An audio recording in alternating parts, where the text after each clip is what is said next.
उस्मानिया। अंग्रेजों ने क्या नाम रख दिया? ऑटोमन एम्पायर रख दिया। क्या नाम रख दिया? ऑटोमन एम्पायर नाम। समझ में आया?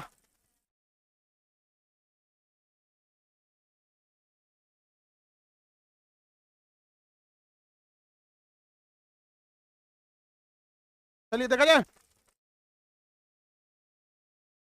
ये कौन जगह है? टर्की। और ये है आपका इस्तांबुल। एक एक करके अब समझाते चलते हैं। देखिए, टर्की का 3% एरिया इधर आता है, इसे थरेस कहते हैं। क्या कहते हैं? थरेस। और इस थरेस एरिया में सबसे बड़ा शहर का नाम है इस्तांबुल, और बहुत बड़ा शहर है इस्तांबुल। समझ में गया? और आसन ही बहुत प्राचीन शहर है, कुस्तुनतुनिया था यहाँ पर। और ये बैजेंट पहले यहाँ पर क्रिश्चियंस की बैजेंटाइन साम्राज्य ने अधिकार किया। उसके बाद यहाँ मुसलमानों के उस्मानिया सल्तनत ने क्या कर दिया? अधिकार कर दिया यहाँ पे। तो ये क्रिश्चियन एंड मुस्लिम्स का बड़ा मिक्स कल्चर है। टर्की में आपको कुत्ते से ज्यादा बिल्लियां मिलेंगी। इवन पूरे गल्फ कंट्री में जाके देखेंगे ना, तो यहाँ पे कुत्ते पालने का प्रचलन कम है, ज्यादा प्रचलन है बिल्ली पालने का। कंपेरेटिवली देखेंगे तो बिल्ली साफ सुथरा ज्यादा रहेगी कुत्ता से। बट अगर ऐसे देखेंगे अपने यहाँ मान्यता में, तो बिल्ली का काटना अशुभ माना जाता है। तो रास्ते में दिन भर घूम के तो घरों में जलेबी बना देगी। एक बार रास्ता काटने में मरता है आदमी, ऐसे तो घरे में 20 बार रास्ता काट देगी बिला, तो क्या होगा? घरे धंस जाएगा। लोग ऐसे बोलते हैं ना, सबका कोई जानवर देखो, सारे जानवर ऊपर वाले ने बनाए हैं। और वो इतना निर्दयी नहीं है कि किसी को इतना खराब बना के दे देगा। यहाँ सांप को भी बनाया तो एग्रेसिव नहीं बनाया। देखना, सांप जहर लेके चुपचाप छिपते फिरता है, कभी गौर करके देखना। सांप कभी घूमता नहीं है, छिपते फिरता है बेचारा। अब एकदम उसको घूम मार देगा, फिर तब वहां पे क्या करता है? मारता है। इस एरिया में ज्यादा लोग क्या बोलते हैं? बिल्ली। तुर्की की राजधानी है अंकारा। और तुर्की का यह एरिया थरेस है, उसकी राजधानी है इस्तांबुल। क्या है? इस्तांबुल है। इस्तांबुल बड़ा शहर है। और इस्तांबुल के पास से तुर्की कटा हुआ है, वहां से एक वास्पोरस जल संधि जाती है। कौन सी जल संधि जाती है? वास्पोरस जल संधि। वास्पोरस जल संधि, फास्फोरस नहीं, वास्पोरस। और बहुत इंपॉर्टेंट जल संधि है। देखिए आपको बताते हैं यहाँ पे, देखिए ध्यान से। ये है आपका काला सागर। कौन सागर है? ये है काला सागर। और काला सागर में यूक्रेन, रूस, जॉर्जिया, आर्मेनिया, ये सब सहारा लेते हैं इस काला सागर। और काला सागर जब निकलेंगे ना, तो तुर्की से ही निकलना पड़ेगा। और तुर्की का यहाँ पतला सा समुद्र का रास्ता है, नाम क्या है? वास्पोरस। क्या नाम है? वास्पोरस। फिजिकल नक्शा में देखिएगा काला सागर मिलेगा, काला सागर, और यहाँ पे क्या मिलेगा? वास्पोरस। मिला? फिजिकल नक्शा में मिलेगा। ये सब चीजें पॉलिटिकल नक्शा में तो मिलेंगी भी नहीं। वास्पोरस जल संधि मिल गया। अब ये वास्पोरस जल संधि जो है रूस के लिए बहुत बड़ा सरदर्द है। कैसे सरदर्द है? देखिए मेरी ओर। रूस का ऊपरी एरिया बर्फ से जम जाता है। रूस का ऊपरी एरिया बर्फ से जम जाता है। अब उसको इस रूस का सबसे बड़े शहर इधर है। उसे व्यापार करने के लिए काला सागर में उतरना पड़ता है और वास्पोरस जल संधि पार करना होता है। और वास्पोरस जो है वो टर्की के कंट्रोल में है। टर्की नाटो का पार्ट है।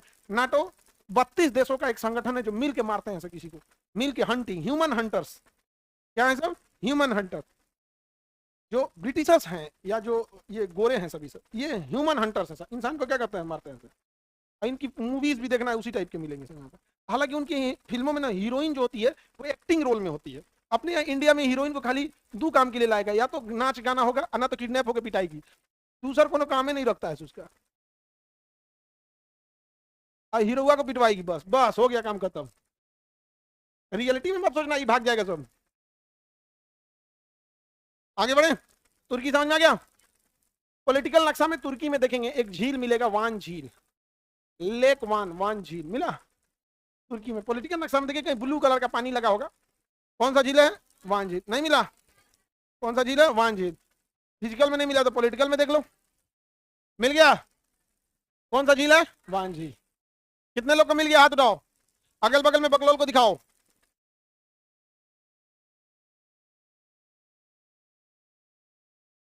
वो बेंच पे किसी को नहीं मिला था जी। इधर मिला कि नहीं? इधर जागल है। मिल गया? पीछे लड़का खंभा के पीछे जो बैठे हो बाबू, इधर उसके कंधा पे हाथ रख रहा था। ये तुम दोस्त के क्लास में नहीं बैठे हो ऐसे यहाँ पे? यार अब क्या बोले इन सबको, पढ़ाएं लिखाएं कि पहले तमीज तरीका सिखाएं? क्या है दादा। ये जब मेरे घर रहता सब ना, दिन में 8 बार मेरी मम्मी से पिटाता सब। मतलब उसके कंधवा पे हाथ धर लिया, क्लास में बैठा है। हाँ, आत्मा ही चढ़ा इसकी तूर देना चाहिए, और फिर एनसीईआरटी के सिलेबस में जोड़ देना चाहिए। 10वां क्लास में। कर हाँ सर, एनसीईआरटी के 10वां क्लास में नर्सरी में जोड़ना चाहिए। हो गया, टर्की मिल गया। वान झील दुनिया का सबसे खारा झील है, इसमें कोई पानी पीता है तो एकदम दिमाग झंझना जाता है इसमें। मतलब इसमें 1 लीटर पानी उठाइएगा ना तो 350 ml उसमें नमक मिला रहेगा, यानी 1 kg पानी में 350 ग्राम क्या मिला रहेगा, नमक। इतना खारा पानी है इसका, इसका कोई हद। इसकी मछली जो इसमें मिलती है सर, मछली, उसका टेस्ट अजीब होता है, क्योंकि उतना खारा पानी झेली है सब, उसका मांसो एकदम क्या हो जाएगा, नमकीन नमकीन हो जाएगा। मीट, मृत सागर अलग है, उजार्डन में है। अभी वान झील बता रहे हैं, वान झील मिल गया। अब तुर्की के नीचे है साइप्रस। क्या है, साइप्रस। साइप्रस की राजधानी है निकोसिया। साइप्रस की राजधानी निको। तुर्की और साइप्रस में जमता है, नहीं जमता नहीं है। मिल गया निकोसिया। अब इसके इधर देखिए सीरिया, मिल गया सीरिया। नहीं मिला सीरिया। दमिश्कस राजधानी, उस पर इजराइल का कब्जा होने जा रहा है। दमिश्कस से 20 किलोमीटर दूर खड़ी है इजराइल की सेना, और इजराइल दमिश्कस में। और सीरिया में बशर अल असद को अमेरिका ने भगा दिया, और यहाँ का प्रधानमंत्री अब एक आतंकवादी है। अब बैठाया कौन है, अमेरिका। आप आतंकवादी हैं, अमेरिका का फायदा करते हैं, अमेरिका आपको दामाद बना लेगा। समझ में आ गया। लेकिन अमेरिका के लिए नहीं है तो नहीं, तो आतंकवादी को कहाँ बैठाया, सीरिया में। अब बाकायदा अमेरिका में टेररिस्ट की लिस्ट है कि अगर अमेरिका के साथ है तो लिस्ट के बाहर कर देगा, और अमेरिका के खिलाफ है तो टेररिस्ट की लिस्ट में डाल देगा। आतंकवाद को खेल बनाया है, समझे। तो राजधानी क्या है, दमिश्क, राजधानी दमिश्कस। इसका बहुत पुराना शहर ऊपर में देखेंगे एलेप्पो होगा। एलेप्पो बहुत पुराना शहर है, एलेप्पो। अलेप्पो मिल गया। यहाँ पर ISIS आतंकवादियों को भर दिया अमेरिका ने। यहाँ क्या भर दिया, ISIS आतंकवादी। और इन आतंकवादियों ने पूरी तरह सीरिया को क्या कर दिया, उजाड़ दिया। सीरिया को कंप्लीटली उजाड़ दिया किसने, ISIS। किसने, ISIS। मिल गया सीरिया। ये जगह कौन है, दमिश्कस। दमिश्कस। ये जो अरब देश थे ना, अरब, ये कमजोर हुए लोग 2 लड़ाई के बाद। जैसे मोहम्मद साहब के बाद ना खलीफा आए। अब खलीफा में कौन आएगा, खलीफा मतलब लीडर। तो इसमें कमजोर जब ये हुए, कब, जब मोहम्मद साहब के जो हजरत अली थे, उनके जो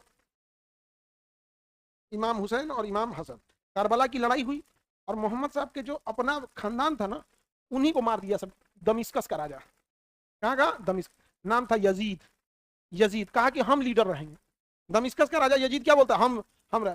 तो मोहम्मद साहब के जो वंशज थे लोग, इमाम हसन इमाम हुसैन, इन्होंने कहा कि इसमें कोई इस्लाम धर्म में राजा माने कौन सी होता है, सब बराबर है। समझ में गया, सब बराबर। लेकिन आज जहाँ इस्लाम है वहीं राजा बैठता है, सब बराबर। मस्जिद में जाके देखोगे ना, अगर कोई डीएम है, उसी जिला के डीएम है, और मस्जिद में नमाज पढ़ने गए, लेट से आए ना तो बाहर पढ़ेंगे, अंदर नहीं घुस जाएंगे।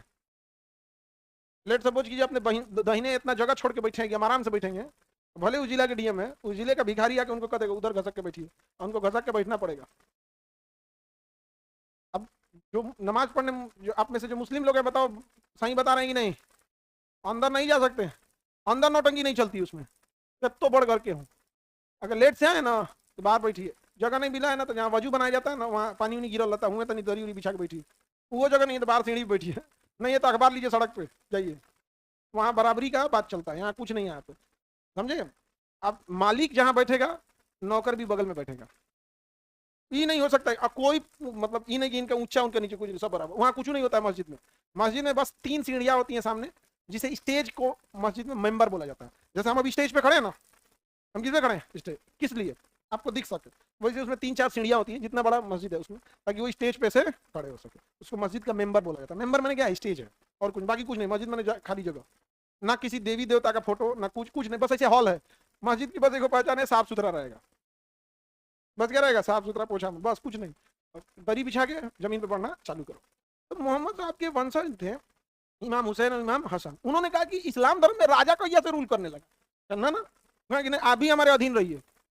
उछल दिया सेना लेके अरब में। तो इन्होंने कहा कि मक्का बड़ा पाक जगह है, और मदीना पाक जगह है, यहाँ खून खराबा ठीक नहीं, हम ही हट जाते हैं, राजतंत्र तो रहेगा नहीं। ये लोग यहाँ से चले गए इराक के बगदाद में। इराक के कहाँ पे, बगदाद। बगदाद के पास एक जगह है करबला, बगदाद के पास जगह है करबला जगह, वहां चले गए लोग। अब इराक में करबला दिखेगा आपको, देखिए दिखा, इराक में कौन जगह दिखा, करबला, मिल गया करबला। तो ये लोग कहाँ चले गए, करबला। ये जो सीरिया का राजा था, सीरिया का राजा यजीद, इतना बड़ा शहर था सीरिया, इतना बेहतरीन, एकदम डेवलपमेंट का कोई हद नहीं, सीरिया बहुत अमीर थे सभी। ये अपनी सेना घुमा लिया कहाँ, करबला के लिए। और वो लोग तो दीन इस्लाम वाले थे, नॉर्मल सेना लेके तो गए नहीं थे, उनके पूरे परिवार को घेर लिया। पूरे परिवार को कहाँ घेर लिया? करबला में। और कहा कि हमारी अधीनता स्वीकार कीजिए। अधीनता का मतलब था बैत, अरबी भाषा में बैत मतलब हम आपको अपना गुरु मानते हैं, हम आपसे बैत होते हैं, मतलब हम आपसे शिक्षा लेते हैं, ताकि हमसे बैत हो। कि भैया हम अगर तुम्हारी अधीनता स्वीकार कर लेंगे, दुनिया में जब तक रहेगा लोग क्या कहेंगे कि भैया उन्हीं के खानदान का आदमी उनकी अधीनता स्वीकार, मूल सिद्धांतों से बंद है। तो उसने कहा, सीरिया का राजा यजीद, घेर लो चारों ओर से। और इराक उराक पानी, पहले हैंडपंप कहाँ होता था? तालाब से पानी लिया जाता था, नदी या तालाब से पानी ले सकते थे। कहा कि सब जगह तालाब पे सैनिक लगाते, कोई पानी नहीं ले सकता है। इन लोग को पानी पड़ने से मना कर दिया, कोई पानी नहीं ले सकता, प्यास से एकदम परेशान हो गए। समझे? इनके छोटे बेटा थे, लगभग 1-1.5 महीने के होंगे। वो ले गए कि मेरे से दुश्मनी है, इस छोटे बच्चे से क्या दुश्मनी है, इसे पानी दे दो। तो यजीद ने आदेश दिया अपनी सेना को, तीर ऐसा चलाओ कि छोटे बच्चे के गर्दन को पार करते हुए हाथ में लगे। तो तीर चलाए तो गर्दन से पार करते हुए हाथ में लग गया। यहाँ पे पूरे खानदान उजाड़ गए। तो वहां पे ना मुहर्रम के दिन जब आखिरी हो गया तो युद्ध के लिए निकले कि अब या तो हम शहीद होंगे, तुम्हारी अधीनता स्वीकार नहीं करेंगे। तो पूरे परिवार को घेर लिया गया, पूरे परिवार को मार दिया ये। और फिर इमाम हुसैन आए और युद्ध लड़ाई लड़ा गया, और युद्ध में लड़े, और उसके बाद नमाज के टाइम पे सर काट दिया। कौन? सीरिया का राजा, और चला गया यहाँ से। और यहाँ से इस्लाम धर्म कमजोर होना चालू हुआ। लेकिन मानसिक रूप से कमजोर हुआ जब चंगेज खान का पोता हलाकू खान इसी बगदाद में आया और बगदाद की सारी किताबों को जला दिया और वहां दजला और फरात नदियों में बहा दिया, और उसकी स्याही बह गई। पहले कलम से नहीं, नीब से बोर बोर के लिए पूरा बह गया। तो जो मेंटली जो इनका रिसर्च था वो खत्म किया किसने? हलाकू खान ने। हलाकू खान ने, वो मुसलमान नहीं था, लेकिन यजीद मुसलमान था। यजीद मुसलमान था। जब सर कलम करना था तो कहा था कि जल्दी कलम करो, नमाज पढ़ने में लेट हो रही है। तो याद रखना, रावण कोई दूसरे धर्म से नहीं आया था और यजीद किसी दूसरे धर्म का नहीं था। हमेशा अपने ही अपने को तकलीफ पहुंचाते। जब इमाम हुसैन जब सर कलम किया जा रहा था, इस्लाम धर्म में देखो, हम यहाँ आपको एज ए हिस्ट्री पार्ट पढ़ा रहे हैं, तो हम इमाम हुसैन ही बोलते हैं, बट एक्चुअल में क्या होता है, कई बार मुस्लिम लोग नाराज इस बात पे हो जाते हैं कि पूरा नाम बोलिए इमाम हुसैन अलैहिस्सलाम। वो क्या है, अब वो हम अगर ये बात मदरसे में पढ़ा रहे थे तब बताते, यहाँ हम आपको बोलेंगे इमाम हुसैन अलैहिस्सलाम, तो आपको क्या समझ में आएगा? तो कई बार मुस्लिम लोग नाराज हो जाते हैं। तो होता क्या है कि आप कहाँ से देख रहे हैं वो अलग बात है। जिस सड़क को आप दाहिना समझ रहे हैं, उल्टा देखिएगा तो बायां हो जाएगा, सड़क वही है, नहीं हो जाता है। तो सर कलम अब कह क्या रहा है? नमाज पढ़ने में देर हो रही है। तो हमेशा गौर करना, अगर कोई बड़ी तबाही लाएगा तो अपना ही लाएगा। क्या रावण कम ज्ञानी था? और रावण क्या अरब से आया था? रावण बहुत बड़ा ज्ञानी था, अहंकार में चूर था। कौरव क्या कहीं दूसरे जात से आए थे? जापान से आए थे? दुर्योधन जापान से आया था? नहीं, अहंकार में चूर था। कंस मामा अहंकार में चूर थे, और यहां पर यजीद अहंकार में चूर था। उसको ही नहीं समझ में, बदुआ लगाई सबको बहुत कि तुम क्या हो जाओगे, मतलब उस समय की बदुआ थी कि तुम आबाद नहीं रहोगे, उजड़ जाओगे। सीरिया, अभी के समय सीरिया देखते हैं, उस समय राजा था यजीद।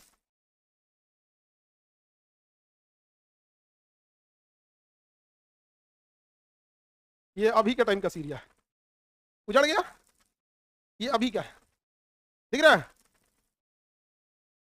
उजड़ गया सीरिया पूरा, अभी कुछ नहीं बचा है सीरिया में। एक कोई घर है जहां पे बम्बार्टमेंट नहीं हुआ, कोई उठा के देखिए, ये है सीरिया, दिख रहा है? सीरिया पूरी तरह से क्या हो चुका है? तबाह। इनका छोटा लड़का मर रहा है, ठीक है? हालांकि गलत है, ये चीजें नहीं होनी चाहिए कहीं पे।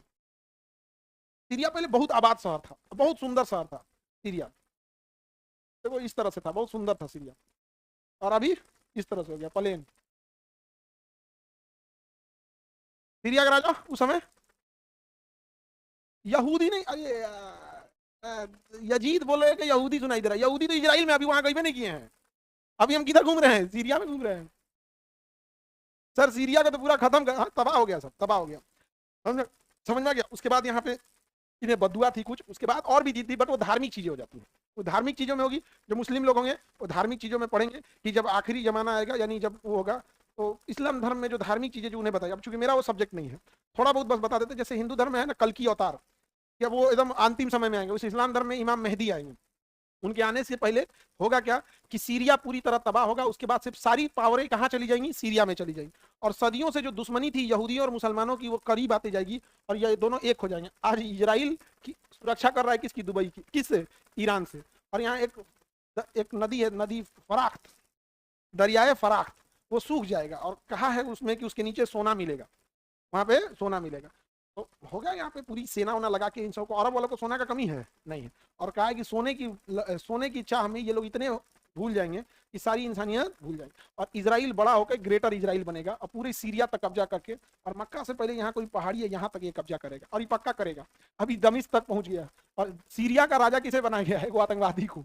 सीरिया के प्रधानमंत्री कौन बैठा है? इन लोग को अभी बुझा नहीं रही, सबको मारेगा बढ़िया से, सबको मारेगा। अब मारेगा, ये अपना भी धार्मिक चीज हो जाती है। अभी हमको धार्मिक चीजों में उतना ज्ञान नहीं है, ठीक है। नहीं तो अभी इन्हें उन्हें होगा तो कोनो लगेगा कि ये इसे बताते हैं, इसे जाते हैं, तोरा बता रहे थे हम, काहे सुना तुम। हम तो अजय हिस्ट्री का पार्ट बता रहे हैं कि यह कहाँ था, कैसे नहीं था, क्या था वहां पे। समझे कि नहीं समझे? आगे बढ़े। रावण की सोने की लंका थी, आज बेरोजगार हो गया श्रीलंका वाला। अत्याचार करोगे तो क्या होगा आगे जाके? सोने की लंका थी कि नहीं, आज बेचारा बेरोजगार हो गया। तो सीरिया समझ में आ जाओ। सीरिया की राजधानी दमिश्क। सीरिया की राजधानी, उसके नीचे देखो जॉर्डन मिला। जॉर्डन, जॉर्डन मिला कि नहीं मिला? सीरिया को तबाह कौन किया? अपने में लड़ के खत्म कर लिया था बशर अल असद। सीरिया में कौन तबाह किया ये भी समझ जाते हैं। पहले जॉर्डन मिला। देखो सीरिया तबाह कैसे हुआ, ये है सीरिया। एक एक करके देख लेते हैं सीरिया इतना तबाह कैसे। आपको भी मन में आता होगा भाई इतना बुरा कैसे मारा सीरिया को, कि जो मरे लायक कमे करेगा सर। यहाँ पर क्या है, बशर अल असद की सरकार थी, सेना बशर अल असद के कंट्रोल में थी, और वो रूस के समर्थन में था। किसके समर्थन में?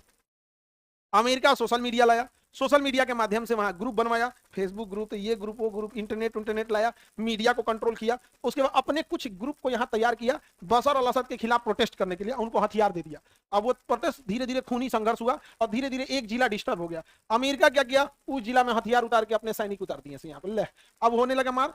अब देखिए बशर अल असद है, असद को कौन मार रहा है? विद्रोही, और साथ में मिलकर मार रहा है अमेरिका।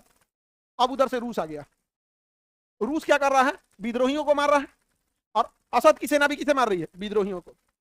तब तक अमेरिका ने इधर एक स्वतंत्र देश की कह दिया कि इधर एक कुर्द बनेंगे, कुर्दिस्तान। अब कुर्द कह रहा है कि हम रूस को भी मारेंगे, विद्रोही को मारेंगे, और असद को भी मारेंगे, मेरा है सीरिया। तो विद्रोही उठा, वो कुर्द को मार रहा है, रूस भी कुर्द को मार रहा है, असद भी कुर्द को मार रहा है। कौन किसको मार रहा है बुझा रहा है? और उसका असर दिख गया ना, कौन किसको मार रहा है समझ में आ रहा था, और उसका असर दिखा। सब तबाह तबाह हो गया, सब खत्म हो गया, सब खत्म। सब आपस में मार रहे थे, सब पागल हो गए थे सब। इसका एक ही गुना था, असद किसके फेवर में था? रूस के फेवर में था, रूस के। आज अगर अरब का कोई देश अमेरिका के खिलाफ जाए, या अमेरिका की बात न माने, या फिर डॉलर लेने से मना कर दे, आज अमेरिका वहां 500 लोगों को खड़ा करेगा, कहेगा यार लोकतंत्र होना चाहिए, हमें वोट डालने का अधिकार। राजा मतलब क्या होता है? तो राजा अपना पद बचाने के लिए किसकी गुलामी कर रहे हैं? अमेरिका। तो अमेरिका जो है एकदम एक डकैत है। आज ईरान को तबाह किया, हम लोग का पेट्रोल मांगा हुआ, हमारा क्या गलती था? गैस, पेट्रोल, डीजल सब, 10 गो पेट्रोल। रात को तुम जाओ 11 बजे, 10 गो पेट्रोल पंप से पूछोगे ना, तो शायद 2 गो के पास पेट्रोल बचा है। डिस्टर्ब करके रख दिया सब। सीरिया के नीचे है जॉर्डन। जॉर्डन के पास देखिए तो समुद्र है कि नहीं है? जॉर्डन के पास समुद्र है कि नहीं है? हाँ, नहीं, वो तो तालाब है जी, मीत सागर तो पोखरा है। समुंदर, समुंदर। हाँ हाँ, नीचे अकाबा की खाड़ी पे पास होगा। नीचे देखिए अकाबा की, पूरे मिडिल ईस्ट में इसके पास केवल 26 किलोमीटर का समुद्र है। कितने किलोमीटर का? 26 किलोमीटर का समुद्र है। मिला? कितने किलोमीटर का? 26 किलोमीटर का। हालांकि वहां पे और ज्यादा था, लेकिन तनी सा इजराइल कब्जा लिया, कहा कि तनी हमको भी यहाँ समुद्र में आने दो, हम भी इधर नहाएंगे। इजराइल घुस गया उधर। इनका हिम्मत है कि कुछ बोल रहे हैं। हाँ, कौन ले लिया? इजराइल। आगे बढ़े। जॉर्डन की राजधानी अम्मान।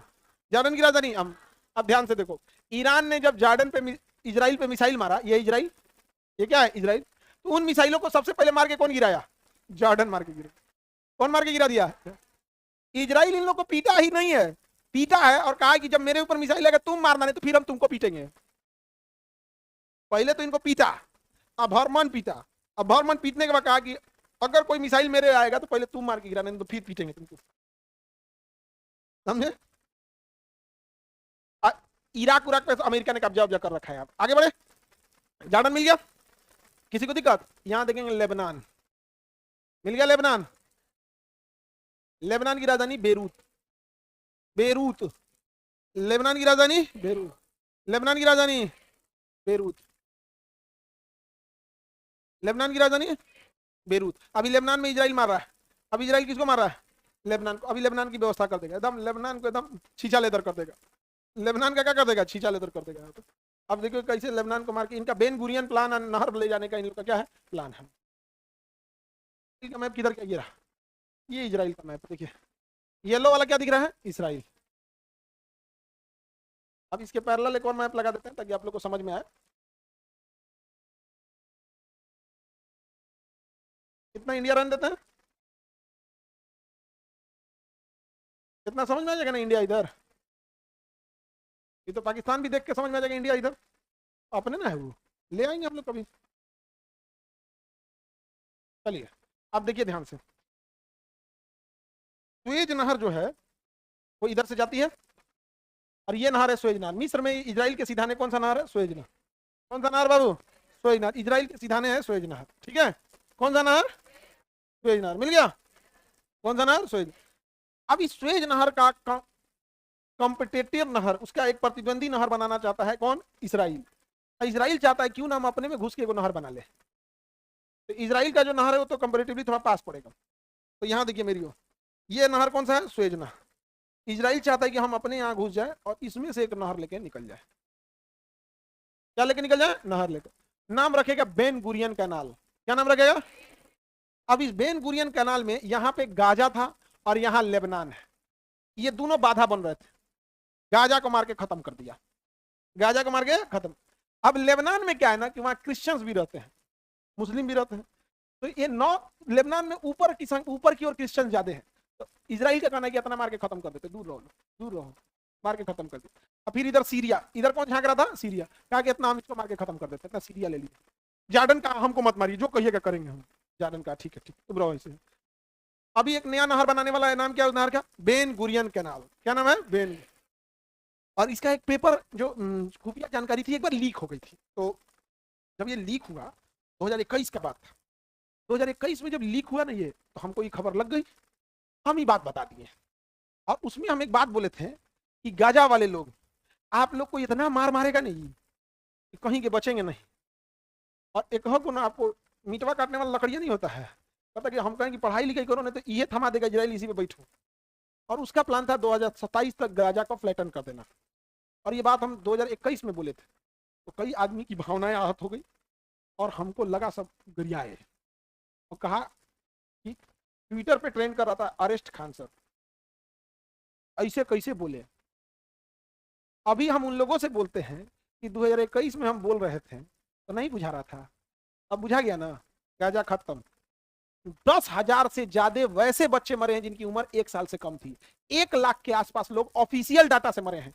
और मारने के बाद इजराइल इतना नहीं किया है, दुनिया का सबसे ज्यादा ऑर्गन डोनर बन गया इजराइल। उसके पास सबसे ज्यादा ह्यूमन स्किन है, मारने के बाद निकाल दिया स्किन में, सबसे ज्यादा हार्ट है, सबसे ज्यादा किडनी है, सबसे सब जना मारोगे जा खत्म कर दिया।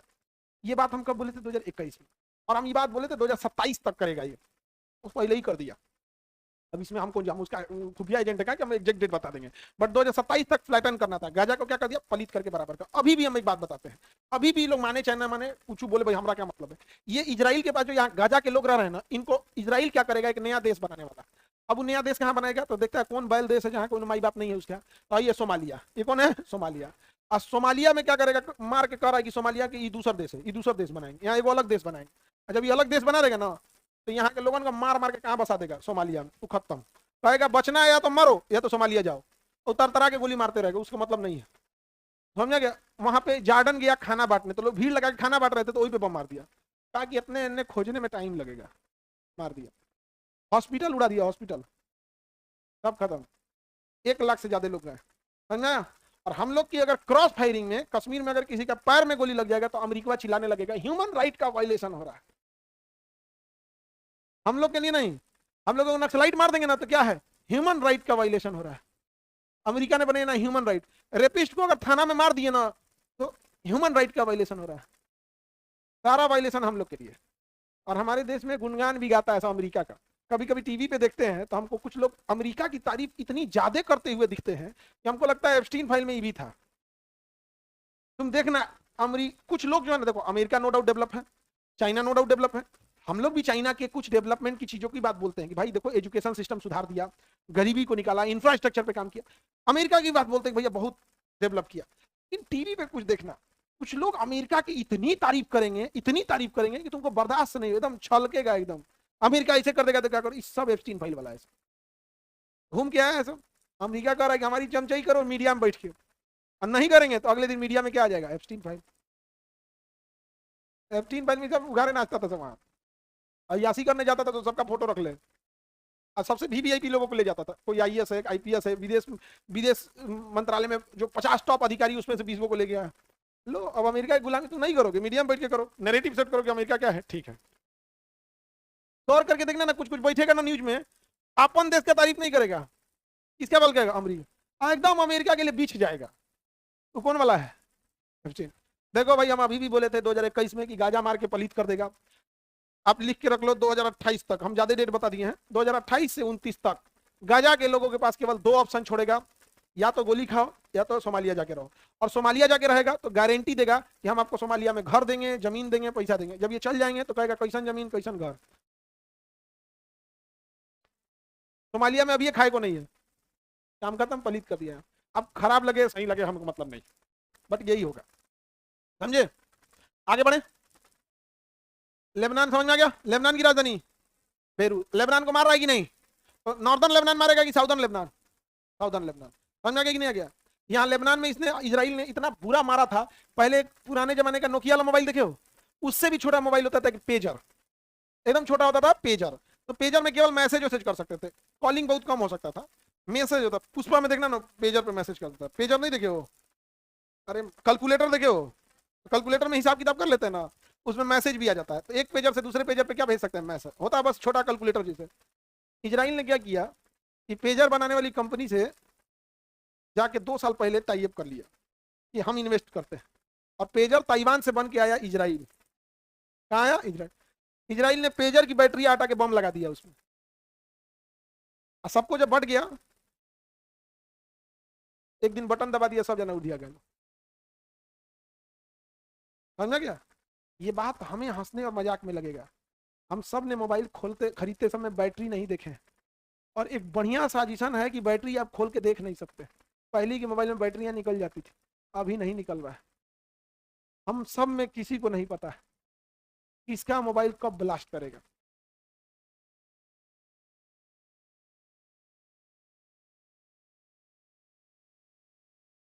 सर इसीलिए आप मोबाइल वहां रखते हैं। नहीं, हमको ना, हम मोबाइल उसलिए बाहर नहीं रखते, हमको, हम जेब में हम कुछ भी नहीं रखना चाहते, भारी लगता है। हम रुमाल भी नहीं रखते हैं, कैसे ना डिसबैलेंस हो जाता है आदमी से, रुमाल रखेंगे तो भारी हो जाएगा, तो इसे टेढ़ा हो जाएगा। तो हम नहीं समझे, एकदम खुला खुला ठीक ठाक से मोबाइल भारी आजकल लोढ़ा जैसन बना दिया है। आगे बढ़े, हाँ हाँ, सोमालिया के प्रधानमंत्री रोकेगा नहीं, सोमालिया को अभी मारना चालू कर दिया, सोमालिया को मारना चालू किया। यहाँ एक विद्रोही संगठन खड़ा करके कह दिया ये देश तुम्हारा नहीं है, मार के खत्म कर देगा, समझ में गया। और उसके बाद यहाँ के लोगों को बसा देगा, उसका समझो तुम समझो हमको क्या मतलब है। पाकिस्तान कैसे बसाए सब, पाकिस्तान कैसे बसाया, हम ही से तोड़ के। अफगानिस्तान कैसे बसाया, हमसे तोड़ के। बांग्लादेश हमसे तोड़ के, म्यांमार हमसे तोड़ के, समझ में गया कि नहीं गया। हम लग रहा है मिला ले भैया, शुरुआत करें म्यांमार से, अभी कोई माई बाप नहीं है उसका, म्यांमार में अभी कोई माई बाप नहीं, उसकी प्रधानमंत्री को जेल कर दिया, आंग सांग सूकी को, सेनापति है वहां, मार के खत्म। सेना मुख्यालय मारे, 2-4 को सामने ऑप्शन रखे, या तो पैसा पे मिलो, या तो फिर कुछ पद देंगे मिलो, नहीं तो सीधे पंचतत्व में मिलो। पंचतत्व नहीं समझते हैं, क्षिति जल पावस गगन समीरा, पंच तत्व से बना सब मिला के। पहले किसको मिला ले, म्यांमार को। ये सब गेम खेल रहा है, देख रहे हैं वीडियो गेम, मार मार मार मार मार मार। पबजी जो है ना, पबजी, ये रियल पबजी खेलता है, ह्यूमन हंटिंग। आगे बढ़े, किसी को दिक्कत। जॉर्डन और इजराइल के सीमा पे देखिए एक मृत सागर मिलेगा, मिल गया मृत सागर। देखिए जॉर्डन और इजराइल की सीमा पे कौन सागर है, मृत सागर, मिल गया मृत सागर। मृत सागर का घनत्व तो दुनिया में जितने भी पानी है उन सब में सबसे ज्यादा डेंसिटी किसका है, मृत सागर। डेंसिटी जिसकी ज्यादा वही डूबेगा, और यहाँ पानी का डेंसिटी इतना ज्यादा है कि हमें कोनो मछलियों नहीं डूब पाती है। आप इसमें कूदिएगा ना तो ऊपर रह जाइएगा, डूबिएगा नहीं, ऊपर ऊपर रह जाएंगे, मछलियों नहीं डूब पाती है। इसलिए हाँ, पानी पानी बहुत है, कम है नहीं जी, बहुत गहरा है, हाथी डूब जाए। लेकिन उसका घनत्व तो डेंसिटी बहुत ज्यादा है, डेंसिटी जिसका ज्यादा रहेगा वो जाएगा नीचे, अब जैसे देखो, शहद के ऊपर मधुमक्खी नहीं डूबेगी, शहद के ऊपर मक्खी रख देंगे नहीं डूबेगा, शहद के ऊपर अगर कोई चीज रख देंगे, डेंसिटी जिसका जाए, जैसे पानी के ऊपर मट्टी तेल रखिए, पानी के ऊपर क्या रखिए, मिट्टी तेल, पानी रहेगा नीचे, मिट्टी तेल रहेगा ऊपर, डूबेगा नहीं, क्यों, डेंसिटी मिट्टी तेल का कम और पानी का ज्यादा। दुनिया में जितनी पानी पाई जाती है उन सभी पानियों में सबसे ज्यादा डेंसिटी मृत सागर का, उसके ऊपर कोई चीज डूबता ही नहीं है। तो मछलियों फेंका गया तो बाहर निकल के हाँफ के मर गई, है सोचा कहा गया हो, मर गई बेचारी, इसलिए उसका नाम रखा गया मृत सागर। क्या नाम रखा गया, जिसका घनत्व ज्यादा है वो नीचे, जिसका घनत्व कम वो ऊपर। हमारा घनत्व पानी के घनत्व के लगभग बराबर होता है, केवल 3 ग्राम का अंतर है, कितने का, इसलिए हम लोग पानी में डूबते हैं तो डूब जाते हैं। और जैसे जब हम मर जाएंगे, मर गए तब तुरंत नहीं तैरेंगे, कुछ समय बाद हम जब मर जाएंगे तो हमारे शरीर के अंदर बैक्टीरिया वायरस को पता नहीं कि आदमी मर गया है, वो अंदर भोजन को पचा रहा है, अब पचाएगा तो धीरे धीरे अमोनिया गैस बनेगी, क्या बनेगी, अमोनिया। अब वो गैस शरीर से बाहर नहीं आ पाएगी, हम वो गैस को कभी ढेकार से बाहर ले आ देते हैं, कई बार क्या हम सांस छोड़ते हैं तो बाहर आते हैं, अब वो शरीर में ट्रैप हो जाएगा। अब जैसे वो गैस शरीर में ट्रैप होगा, शरीर फूलने लगेगी, अब फूलने लगेगी तो घनत्व ज्यादा उठ जाएंगे आप, समझा गया, छोटे छोटे अमोनिया वो बबल्स बना लेते हैं। कई बार हाथ पुटकाते हैं, देखे पट पट बोलता है, वहां बबल्स बना लिया, वहां पे पट से बोलेगा वहां, नहीं तो कहते देह पुटका दो, कट कट, हाँ पूरा 360 डिग्री पुटका के देखो पूरा, समझे। तो किस सागर में कोई जीव जंतु नहीं है मृत। आगे का क्लास कल। जय हिंद, जय हिंद।